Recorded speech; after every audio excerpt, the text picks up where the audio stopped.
Welcome back, everyone, to episode 1, part 2 of Beginning Hanabi Strategy. Let's jump right in. We're beginning where we left off in the last video, and I left with a question of now it is Bob's turn. What should he do? Well, I will give partial credit for the straightforward playing of the red 3, but as we're going to talk more about in this video, a lot of times timing is very important in Hanabi. In this case, Bob has seen a blue 3 appear. If we remember back earlier in the game, Kathy knows that this is some blue card, but she currently does not know which blue card it is. And actually, by the way, you'll notice on the left side, there's this amazing feature to go backwards and forwards in the game. So actually, in the games, this bar will be here, and you can actually step backwards and review each turn. With that aside, let's move on. When a card has been good touched like this, that's the perfect opportunity for what we learned about last time as the prompt. So as soon as Bob clues this blue 3, that will be a nudge to Kathy that she must have the blue 2 that connects the cards. Now there's one more really useful guiding principle that we discussed last time that comes into play here, and that's the idea of good touch. Now remember how we said that we should trust our team to only touch cards that are going to be useful? Well, this principle is actually really important this turn in Bob's decision. Whenever you clue a card, you can always choose rank or color. Now pause for a sec and think which way would be better to clue it. Alright, did you say rank? Because rank is correct here. So by cluing 3, it says, hey, this is playable. Hey, this is playable. By cluing blue, it's funny, it does still say that, hey, this is the focus of the clue, right? Because it's not a chop focus play. But now let's look into the future. Let's say this plays, whatever. Now, because of the good touch principle, he sees the blue 5. So really it must be a blue 4 because, hey, if it wasn't, why would Bob tell him about it? And it's for that exact reason that it's actually very important to avoid this card. Okay, let's move on. Boom, boom. And Alice discards again. The team keeps leaving her with 0 clues. Bob leaps into action, plays the red 3, and actually leaves Kathy in a pretty awkward looking predicament. Remembering what we learned about the importance of the chop cards and keeping them safe, well, there's actually a lot going on now. There's a critical purple 4 on Donald's chop, so if he discards this, you just can't get a perfect score, right? And there's also a playable card, which is very important, on Alice's chop. And what's even worse is Kathy's left with only 1 clue. So she actually can't accomplish everything she wants to. Either clue she gives, if she clues yellow, then it leaves this to die. If she spends the last clue giving purple, then Donald will have the painstaking problem that he will not be able to clue this because he will have 0 clues. So he will have no choice but to discard. So this sometimes happens, and it can be really scary, but this is just another example of where teamwork and just looking ahead and trusting that your teammates will do the important things that need to be done is incredibly valuable. Kathy actually can calmly play her 4, and the reason is now Donald has the same problem here. So it would be absurd for Donald to discard it at this moment, because this would leave this yellow 1 out to die. So sure enough, Donald does the correct good teamwork play and gives yellow. And now you can notice how these earlier save clues, the fact that we spent time to save these 2s, is now starting to pay off, right? So even if this yellow 2 was not here right now, I mean, yellow would still be a good clue, right? We need to touch this card. But now, this yellow clue also gets to fill in the yellow 2. And this is awesome now, right? Alice gets to play the 1, and she's also set up for a play on her next turn. Now it's Bob's turn to have 0 clues, and now Kathy's back in the same spot, and she needs to decide if she has to save this now. Well, now this time, Alice is all set to play a card, so nothing's in danger up here. So actually, Kathy has no reason to believe that Donald would not just discard this turn, right? Which means this purple 4 is actually in a lot of danger. So Kathy goes ahead and clues it. Now let's take a step back and talk a little more about save clues and how you can determine if a save clue is occurring or if it's a play clue. Rule 1, a save clue can only happen when it's touching your chop card. And that's just because it's only actually important to save a card if it's in danger. I don't want to spend too much time talking about the philosophy of that strategy, but I will give you 2 examples because I think this is a really important concept.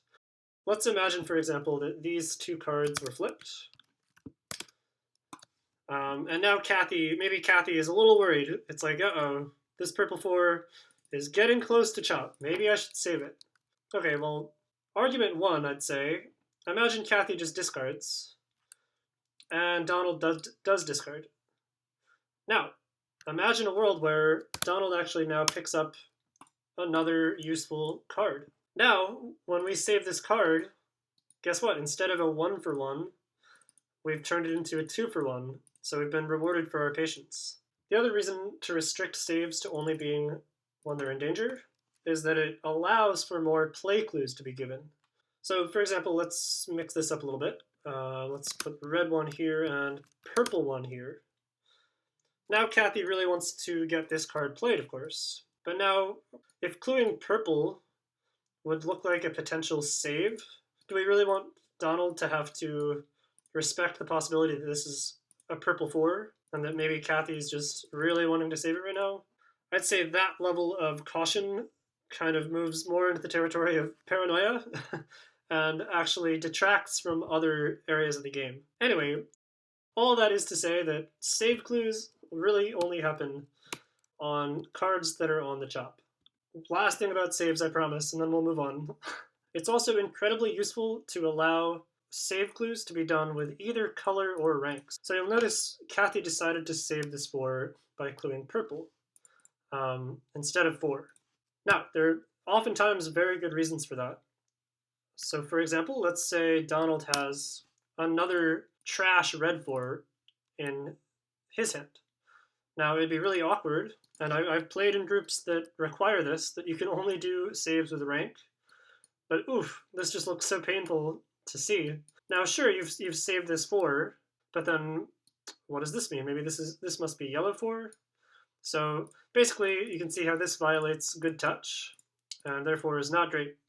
Now, that said, sometimes there's good reason to choose rank instead of color.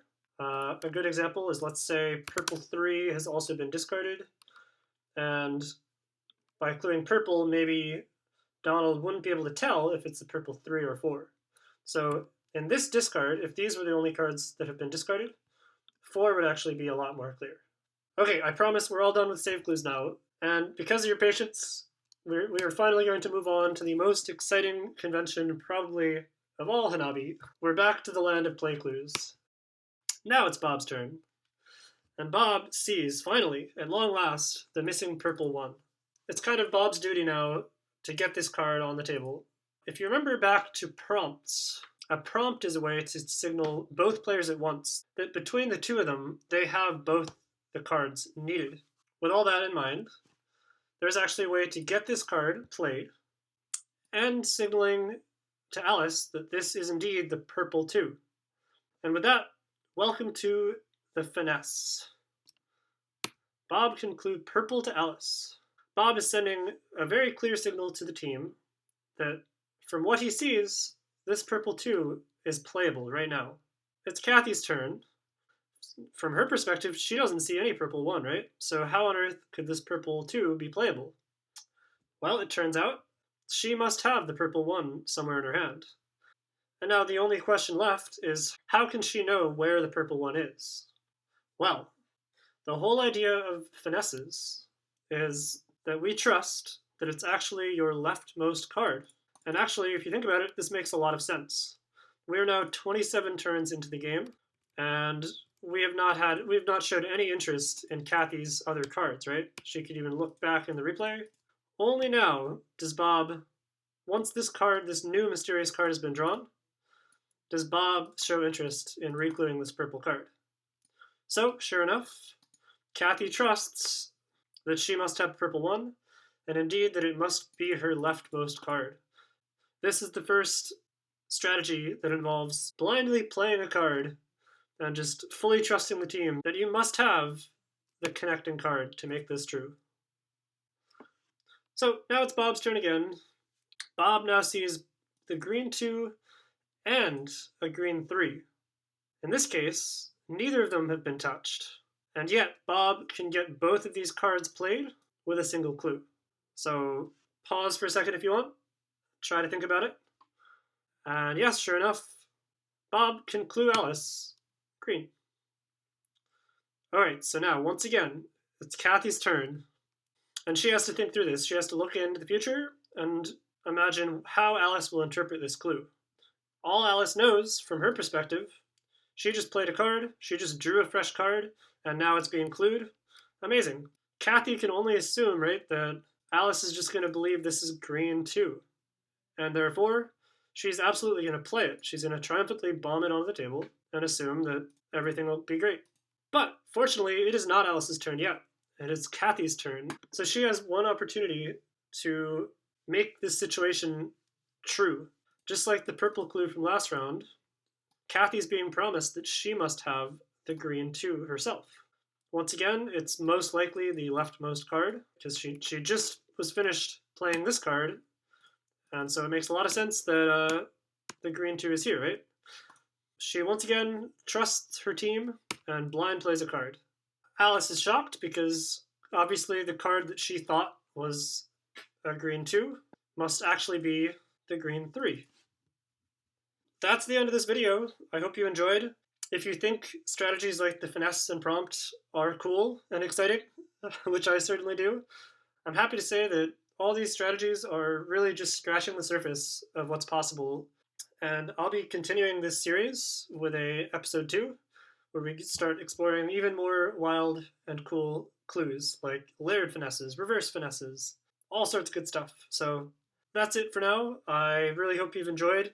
Please feel free to leave questions, reach out, join the Discord if you want to come play with us. It's a super welcoming community, and we would love to have you. Thanks again for watching, and I'll see you for the next video.